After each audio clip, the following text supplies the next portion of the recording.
Hi students, के new classes में आपका स्वागत है। तो भाई हमने पिछली वीडियो में जाना था द्रव्य की अवस्थाओं के बारे में। तो आज की वीडियो में हम जानेंगे द्रव्य की अवस्था क्या चेंज हो सकती हैं। हाँ बेटे, द्रव्य की अवस्थाओं को चेंज किया जा सकता है। ठोस को द्रव में किस प्रकार हम चेंज कर सकते हैं उसको हम आज जानेंगे। ठीक है बेटा, ठोस को द्रव में चेंज करने के लिए सबसे मेन चीज़ होती है बेटे ताप।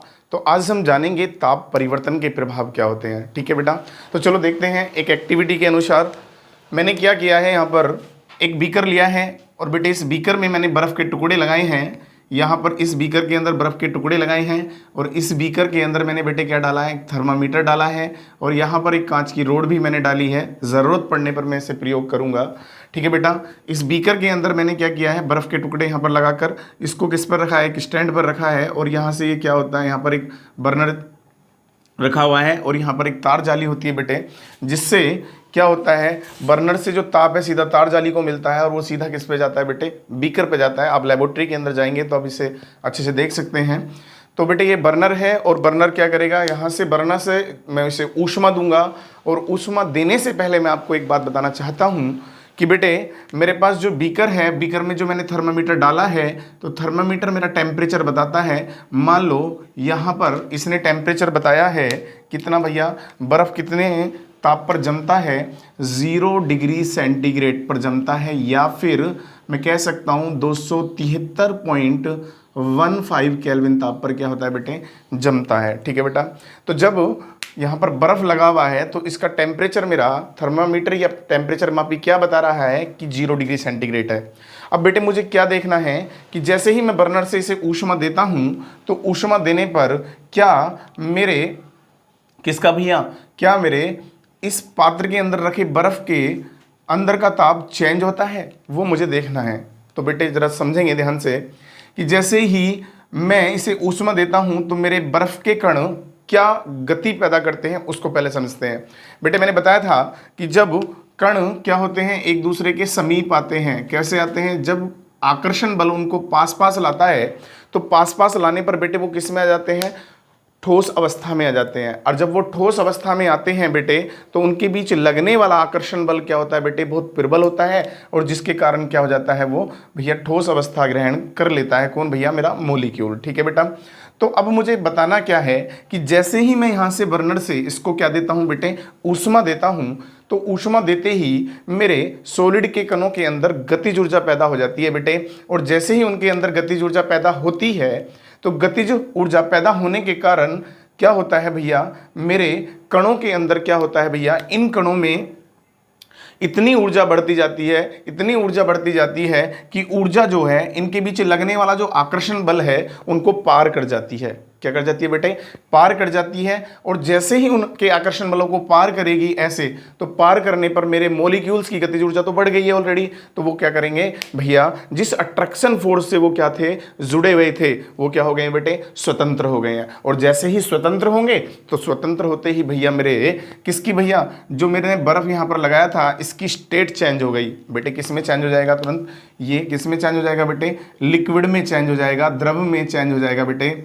तो जब ये द्रव में चेंज हुआ तो मुझे क्या देखना है कि मेरे जब मेरा सॉलिड यहाँ पर रखा हुआ था, जो बर्फ मेरा रखा हुआ था, जब ये द्रव में चेंज हुआ, मान लो सपोज करो इसका एक ही कण किस में बदला, द्रव में बदला, फिर दूसरा बदला, फिर तीसरा बदला, फिर चौथा बदला, क्या ऐसा जो चेंज हो रहा था, ये ऐसा परिवर्तन हो रहा था बेटे, इस परिवर्तन में क्या मेरे विलयन का टेम्परेचर चेंज हुआ? ये सब जानने के लिए मुझे अभी रुके रहना है थोड़ी देर के लिए। पहले मुझे ये बताना है आपको कि बेटे यहाँ से जो स्टेट चेंज हुई है तो मैं उसे अपनी परिभाषा के रूप में कैसे जानूंगा, या फिर मुझसे क्वेश्चन कैसे पूछा जाएगा। आपसे क्वेश्चन पूछ लेता है कि भाई स्टेट चेंज हुई है, बिल्कुल हुई है। आपसे क्वेश्चन पूछिए, बताओ बेटे गलन क्या होता है। बेटे गलन क्या होता है, बिल्कुल सिंपल सी बात है। जब हमारे पास सॉलिड मॉलिक्यूल्स थे यहाँ पर, मतलब ठोस के कण थे, ठोसों के कणों का किसमें बेटे, द्रव में बदल जाना, संपूर्ण ठोसों के कणों का किसमें बेटे, द्रव में बदल जाना ही क्या कहलाता है, मेरा गलन कहलाता है। ठीक है बेटा, गलन कहलाता है। लेकिन यहाँ से एक और पॉइंट बन गया। अब गलन कहलाना मतलब ये हुआ कि गलन भी तो किसी ताप पर हुआ है या तापमान पे हुआ है। तो मैं यहाँ से एक और चीज़ डिफाइन करूँगा जिसे मैं बोलूँगा गलनांक, मतलब गलन होने का अंक। तो बेटे मैंने थर्मामीटर इसके अंदर इसलिए ही डाला है ताकि मुझे पता चल सके मेरे इस जो पदार्थ मैंने इसके अंदर लिया है इसका गलनांक क्या है। तो मैं कह सकता हूं बेटे वह ताप जिस पर मेरे ठोस के कण किस में बदल जाते हैं, द्रव अवस्था में बदल जाते हैं, वही ताप मेरा क्या कहलाएगा बेटे, गलनांक कहलाएगा। क्या कहलाएगा बेटे, गलनांक कहलाएगा। तो गलनांक के साथ साथ मेरा अब वो टर्म्स वापस आता है जिसे मैं पहले बता रहा था कि जब तक मेरे सारे ठोस के कण द्रव में नहीं बदल जाते हैं तब तक क्या मेरे इस पात्र के अंदर जो इसका तापमान है वो चेंज होता है या नहीं होता है। तो बेटे वही मैं बताना चाहता हूं कि इसके अंदर तापमान तब तक जब तक सारे कण द्रव अवस्था में न बदल जाएंगे तब तक क्या रहेगा भैया, सेम रहेगा, उसके बाद चेंज होगा। क्यों? उसका कारण होता है बेटे गुप्त ऊष्मा। मैं गुप्त ऊष्मा के बारे में भी अभी चर्चा करूंगा, लेकिन उससे पहले एक बात और बता देता हूं बेटे कि जो सॉलिड के कण होते हैं ये आपस में क्या होते हैं, अट्रैक्ट होते हैं। तो याद रखना, अगर मैं कहूँ किसी भी ठोस का जो गलनांक है वो किस पे डिपेंड करता है बेटे, उनके आकर्षण बलों की सामर्थ्य पे डिपेंड करता है। इसलिए मैं कह सकता हूँ कि जो हमारे पास ठोस होते हैं बेटे, उन ठोसों का जो गलनांक होता है वो सबका सेम नहीं होता। बेटे हर ठोस का गलनांक अपना अलग होता है और डिपेंड करता है उनके आकर्षण बलों की सामर्थ्य पर। ठीक है बेटा, तो मैंने कहा अभी यहां से कि मेरे ठोस सारे किस में बदल गए हैं बेटे, द्रव में बदल गए हैं। और अगर द्रव में बदल गए हैं तो द्रव में बदलने के बाद उससे पहले मुझे सब कुछ दिखाना है। इधर ध्यान देंगे जरा। तो पहला पॉइंट मेरा आता है सबसे पहला, ताप परिवर्तन के प्रभाव। क्या आता है बेटे, ताप परिवर्तन के प्रभाव। तो ताप परिवर्तन के प्रभाव में हमें क्या करना है, देखो मैंने यहाँ पर पॉइंट बना बना के लिखे हैं, सबको अच्छे से समझ के चलना है। पहला पॉइंट कहता है ठोसों का ताप बढ़ाने पर कणों की गतिज ऊर्जा बढ़ती है। बिल्कुल सही बात है बेटे, ठोसों का ताप बढ़ाने पर क्या होता है, कणों की गतिज ऊर्जा बढ़ती है। जैसे कि मैंने अभी समझाया था, गतिज ऊर्जा में वृद्धि के कारण कण अधिक तेजी से क्या करने लगते हैं बेटे, कंपन करने लगते हैं। क्या करने लगते हैं, कंपन। और जैसे वो कंपन करेंगे तो उनका जो आकर्षण बल है उनके बीच में क्या एंटर कर जाएगी, ऊर्जा एंटर कर जाएगी। और जैसे ऊर्जा एंटर करेगी तो आकर्षण बल भैया क्या हो जाएंगे मेरे, मुक्त हो जाएंगे, स्वतंत्र हो जाएंगे। और जैसे ही आकर्षण बल मेरे क्या होंगे, ऊर्जा उसके अंदर गई तो कण क्या हुए, आपस में क्या हुए, फ्री हो गए। अब फ्री हुए किसके कारण, आकर्षण बल जब मुक्त हो गया तो क्या हो जाएंगे, वे भी फ्री हो जाएंगे, स्वतंत्र हो जाएंगे। तो जैसे ही कण स्वतंत्र होकर क्या करने लगते हैं बेटे, गति करने लगते हैं, तो मेरा सारा ठोस किस में बदल जाता है बेटे, द्रव में बदल जाता है। तो मैंने यहाँ से एक पॉइंट्स बनाया है जिसके बारे में आपके सर आपसे पूछ सकते हैं, गलन। ठीक है बेटा, गलन मतलब मेल्ट होना। क्या होता है बेटे, संपूर्ण ठोस का द्रव में बदलना गलन या द्रवन कहलाता है बेटे। क्या कहलाता है, द्रव या गलन कहलाता है, द्रवन या गलन कहलाता है। उसके बाद चलते हैं हम नेक्स्ट, गलनांक। तो भैया गलनांक क्या हुआ, वह ताप जिस पर ठोस पिघलकर द्रव में बदल जाता है वो क्या कहलाता है भैया, क्वथनांक नहीं बेटे, गलनांक कहलाता है। क्या कहलाता है बेटे, गलनांक कहलाता है। ठीक है बेटा, तो ये थोड़ा मिस हो गया था। तो वह न्यूनतम ताप जिस पर ठोस पिघलकर द्रव में बदल जाता है क्या कहलाता है बेटे, गलनांक कहलाता है। अब बर्फ का जो गलनांक होता है वो कितना होता है बेटे, 273.15 केल्विन होता है। चलो आगे मैं बताता हूं आपको, ये मैं दो टर्म्स लेके आया हूं, इन्हें नोट पॉइंट में आप लोग नोट करेंगे। गलनांक ठोसों के कणों के बीच लगने वाले आकर्षण बल की सामर्थ्य को दर्शाता है बेटे। क्या करता है बेटे, आकर्षण बल की सामर्थ्य को दर्शाता है। तो तभी तो मैंने यहां बताया था क्या, कि बेटे हर ठोस का अपना क्या होता है, हर ठोस का अपना गलनांक अलग होता है बेटे। हर किसी ठोस का गलनांक सेम नहीं होता। कभी सोचो आप, बर्फ का गलनांक 273.15 केल्विन होता है तो सभी का यही होगा, नहीं बेटे, हर ठोस का अपना गलनांक अलग होता है, इसलिए दिखाया है। उसके बाद मैंने कहा था ठोस के गलने की प्रक्रिया में ताप समान रहता है। भैया ताप समान रहता है, और किसके कारण रहता है बेटे, गुप्त ऊष्मा के कारण रहता है। तो देखो यहाँ पर मैंने दिखाया है गुप्त ऊष्मा। तो बेटे वायुमंडलीय दाब पर 1 किलोग्राम ठोस को उसके गलनांक पर द्रव में बदलने के लिए जितनी ऊष्मा ऊर्जा की आवश्यकता होती है, ऊष्मीय ऊर्जा की आवश्यकता होती है, क्या कहलाती है, गुप्त ऊष्मा या प्रसुप्त ऊष्मा कहलाती है। ठीक है बेटा, तो ये डेफिनेशन मैंने यहाँ पर दिखाई है। तो मैंने कहा था अभी कि ये बर्फ के जो कण हैं, मोलिक्यूल्स हैं, तब तक द्रव स्टेट में सारे न बदल जाएंगे जब तक मेरे पूरे विलयन का या इस पदार्थ का सारे का ताप क्या रहेगा बेटे, सेम रहेगा। और जब सब बदल जाएंगे फिर उसके बाद क्या होगा उसके बारे में अभी जानेंगे हम लोग। ठीक है बेटा, तो मैंने कहीं भी स्क्रीनशॉट के लिए नहीं कहा है, आप लोग स्क्रीनशॉट इसका लेते रहिएगा। हाँ तो बेटे मैं कह रहा था गुप्त ऊष्मा के बारे में, तो ये बात ध्यान रखेंगे बेटे, जब तक हम इसे ताप देते रहेंगे तो इसमें एक बात और भी ध्यान रखनी है आपको कि जो कण हैं बेटे, उनकी जो गतिज ऊर्जा है, जब तक सारे कण हमारे द्रव अवस्था में न आ जाएंगे तब तक बेटे उनकी ऊर्जा क्या रहेगी, इस गतिज ऊर्जा क्या रहेगी बेटे, स्थिर रहेगी। भले ही उनकी आंतरिक ऊर्जा बदल जाए, बट क्या होगा बेटा, गतिज ऊर्जा क्या रहेगी उनकी, स्थिर रहेगी। ठीक है बेटा, तो ध्यान रखना। तो गुप्त ऊष्मा का मतलब यही होता है कि बर्फ क्या कर लेता है, पिघलने के लिए सारी ऊष्मा को अपने अंदर लेता रहता है, इसीलिए ताप चेंज नहीं होता। इसलिए गुप्त माने छुपी हुई ऊष्मा बोलते हैं इसको। ठीक है, अब मैं इसको जरा बर्फ के टुकड़ों को, जैसे ही मैंने क्या किया है बेटे, इसको ऊष्मा दी है, तो ऊष्मा देते ही मेरा क्या हो गया है भैया, सारा बर्फ मेल्ट हो गया है। मेल्ट होने का मतलब है स्टेट चेंज हो गई है, और वो स्टेट मैं मान लेता हूँ अब किस में आ गया बेटे, लिक्विड फॉर्म में आ गया है।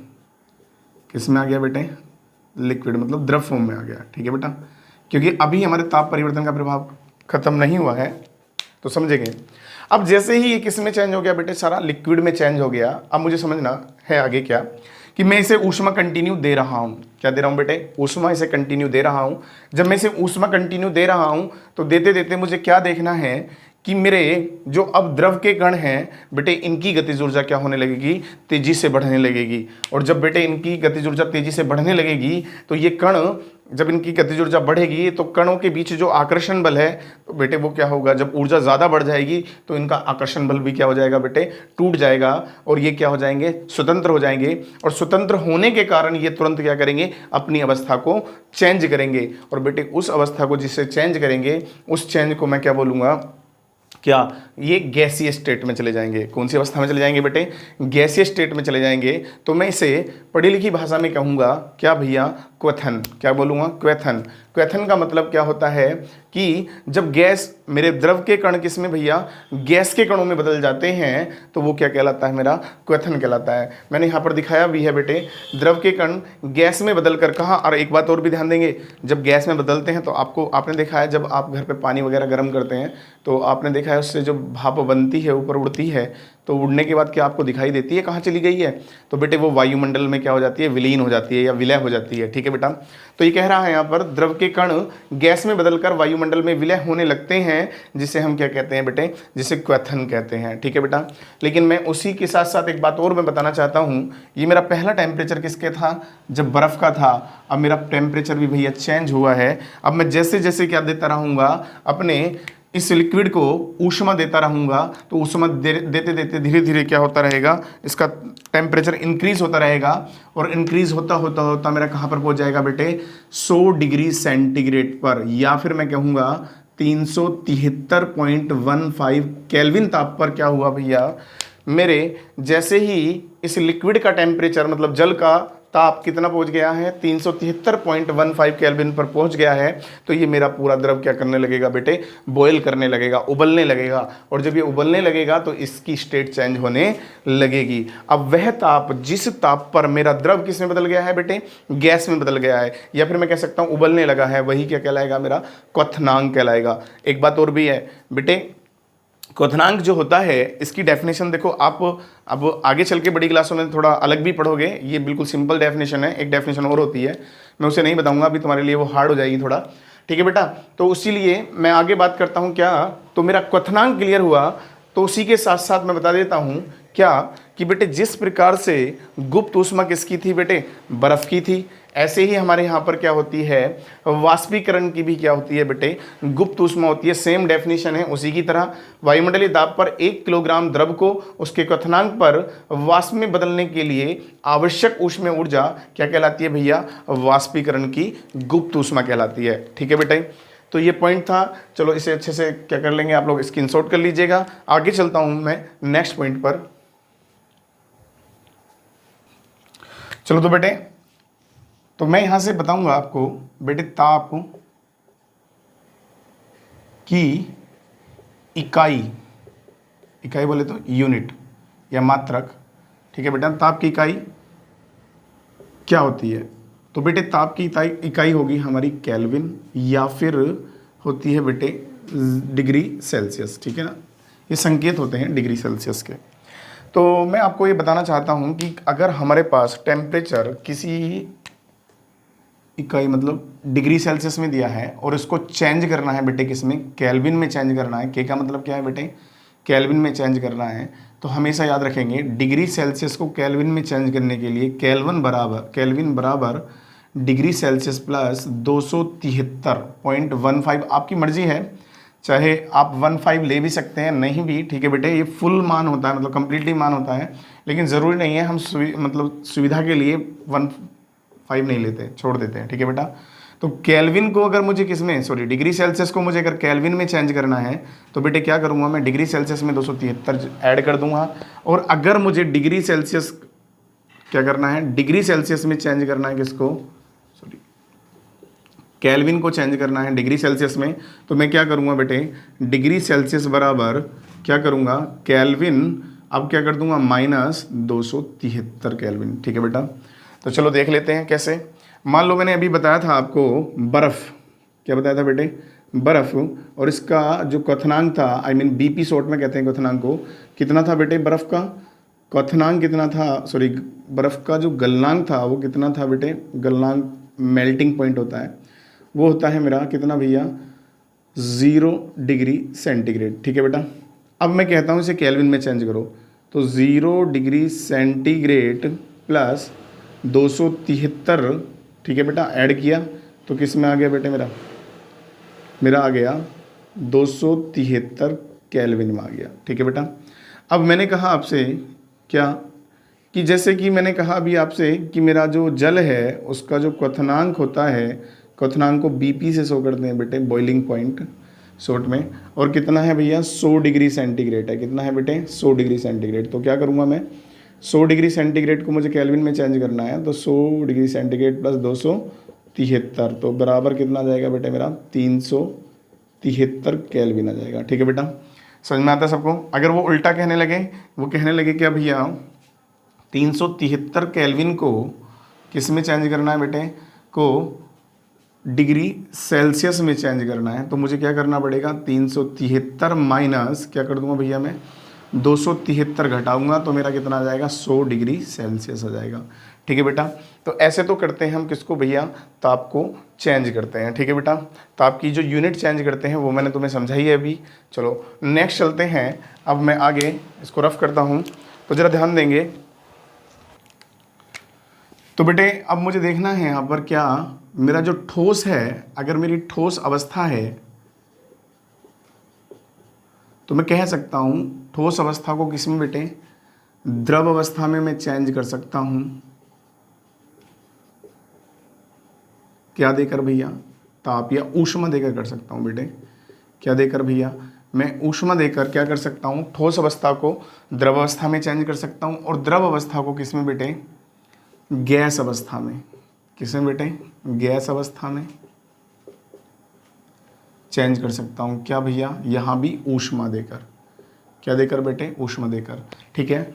दूसरी बात अगर मैं कहूँ क्या, कि मैं गैस अवस्था को वापस शीतल करके, मतलब इसका क्या करके भैया, शीतलन करके क्या कर सकता हूँ बेटे, इसको वापस मैं किस में बदल सकता हूँ, गैस अवस्था को द्रव अवस्था में बदल सकता हूँ, और इसका शीतलन करके, या शीतलता द्वारा भी कह सकते हैं हम, इसका शीतलन करके मैं क्या कर सकता हूँ बेटे, शीतलन का मतलब होता है कोल्ड, मतलब ठंडा, तो इसे किससे बदल सकता हूँ बेटे, मैं ठोस अवस्था में बदल सकता हूँ, ठीक है बेटे।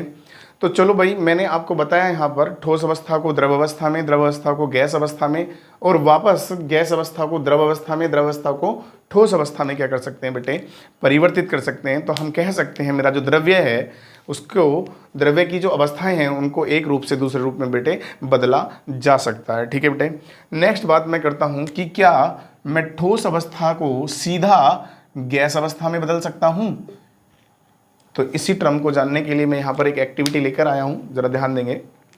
डर, तो देखो भाई यहाँ पर मैंने क्या किया है, ये वो मेरा स्टैंड है, ठीक है बेटे, ये मेरा बर्नर वही है।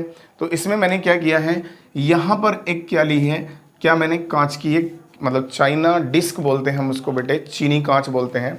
तो चीनी कांच की मैंने क्या ली है बेटे, यहाँ पर एक प्याली ली है और इस प्याली के ऊपर बेटे मेरी कीप होती है, जैसे आपके घरों में फूल होता है ऐसे ही कीप होती है। लैब में जाओगे तब आप देखोगे, और मैंने कीप को उल्टा करके रखा है और ये पारदर्शी है जो मुझे इसमें दिखाई देगा।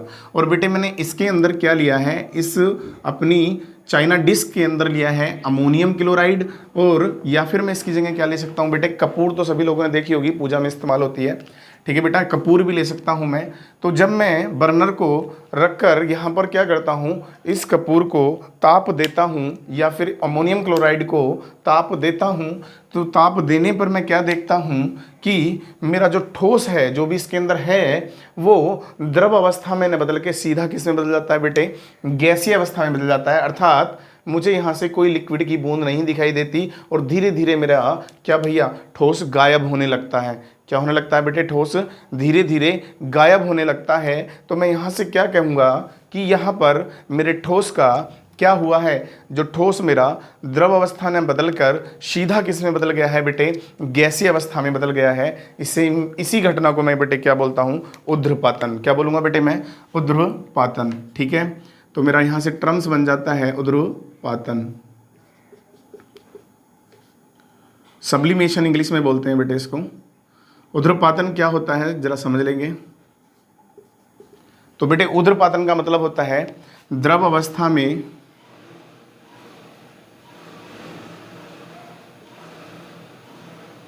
न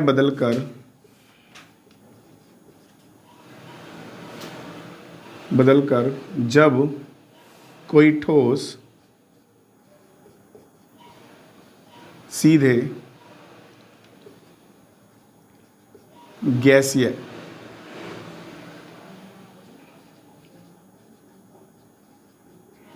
अवस्था में बदल जाता है, क्या कहलाता है बेटे, ऊर्ध्वपातन। क्या कहलाता है बेटे, ऊर्ध्वपातन कहलाता है। और कौन है भैया ऐसा, एग्जाम्पल किसका है, जैसे कि मैंने अभी बताया था अमोनियम क्लोराइड। क्या है बेटे, अमोनियम क्लोराइड, ठीक है बेटा, अमोनियम क्लोराइड, या मैं कह सकता हूँ कपूर भी इसी के तरह का एग्जाम्पल होती है, जो सीधा किस में बदल जाती है बेटे, ये अलग हो गया, ये अलग हो गया, ठीक है बेटा। तो ये भी किस में सीधा बदल जाती है, सीधा गैस में बदल जाती है, ठीक है बेटा। तो मैंने आपको बताया ऊर्ध्वपातन के बारे में। चलो भाई नेक्स्ट मुझे बताना है अब आपको दाब परिवर्तन का प्रभाव क्या पड़ता है, किस पर बेटे, अवस्था पर, किस पर, द्रव्य की अवस्था पर, ठीक है। तो चलो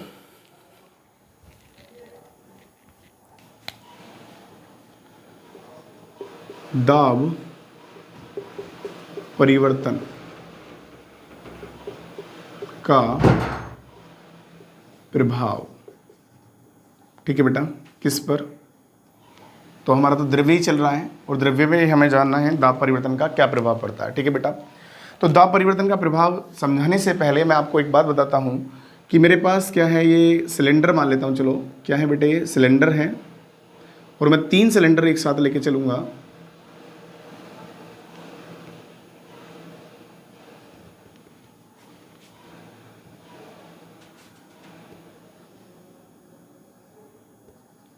ठीक है बेटा। तो इन सिलेंडर के अंदर मैंने क्या लिया है, मॉलिक्यूल्स लिए हैं, किसके, गैसीय मॉलिक्यूल्स, ठीक है बेटा। तो मैं गैसों पर दाब का प्रभाव आपको बताना चाहता हूँ कि क्या प्रभाव पड़ सकता है, ठीक है। दाब परिवर्तन का प्रभाव मैं कह सकता हूँ किस पर भैया, यहाँ लिख सकता हूँ किस पर भैया, गैसों पर, ठीक है ना, ये भी चल सकता है हमारा, ठीक है बेटा। क्योंकि हमें पता है सॉलिड तो बेटे क्या होते हैं, एसएमपीडीए होते हैं, उन पर दाब का प्रभाव नहीं पड़ता है। और क्या बोलते हैं मेरे द्रव भी कैसे होते हैं बेटे, एसएमपीडीए होते हैं, बट मेरे गैस जो होती है वो क्या होती है, संपीडीय होती है। तो मैं गैस के कणों पर ही क्या डाल सकता हूँ, दाब का प्रभाव डाल सकता हूँ। तो मुझे देखना है क्या कि मेरे पास ये गैसीय मॉलिक्यूल्स हैं, यहाँ पर क्या है बेटे, गैसीय मॉलिक्यूल्स हैं, और मैंने इन पर क्या किया है, एक पिस्टन लगाया है। क्या लगाया है बेटे, पिस्टन लगाया है यहाँ पर, ठीक है। और पिस्टन लगाकर मैं आपको दिखाना चाहता हूँ, ये मेरा क्या है भैया, पिस्टन है, ठीक है बेटा। अब मैं क्या देखता हूँ कि जैसे ही मैं पिस्टन पर प्रेशर बढ़ाता हूँ, क्या करता हूँ, पिस्टन पर दाब लगाता हूँ, तो दाब लगाने पर मेरा पिस्टन थोड़ा नीचे जाता है और नीचे जाने पर क्या होता है, मेरे गैसीय मॉलिक्यूल्स पहले जितनी दूरी पर थे उससे थोड़े क्लोज आ गए हैं। क्या आ गए बेटे, क्लोज आ गए हैं। ठीक है, मैं क्या करता हूँ भैया, फिर और प्रेशर लगाता हूँ। यहाँ पर पिस्टन से क्या कर रहा हूँ, मैं और प्रेशर बढ़ा रहा हूँ। ठीक है बेटा, तो अब मैं क्या देखता हूँ,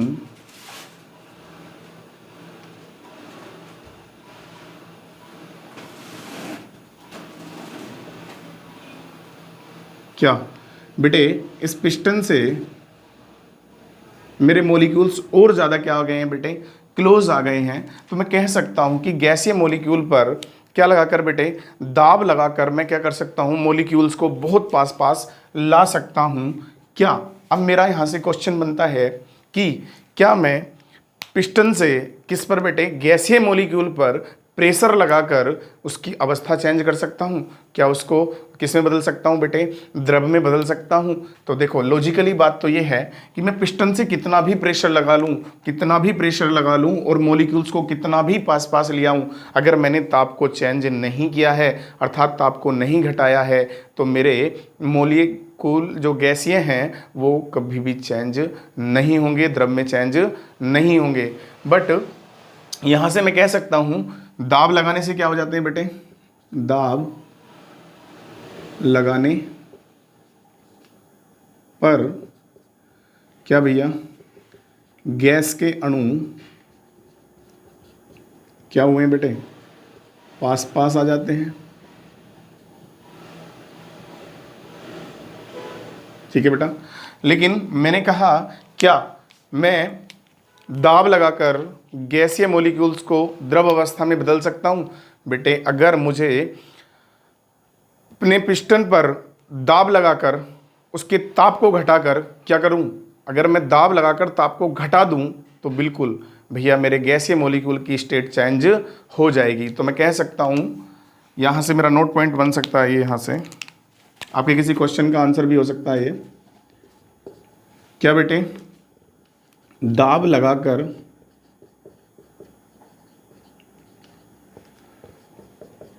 ताप घटाकर,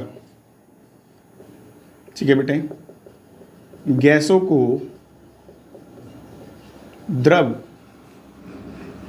अवस्था में बदला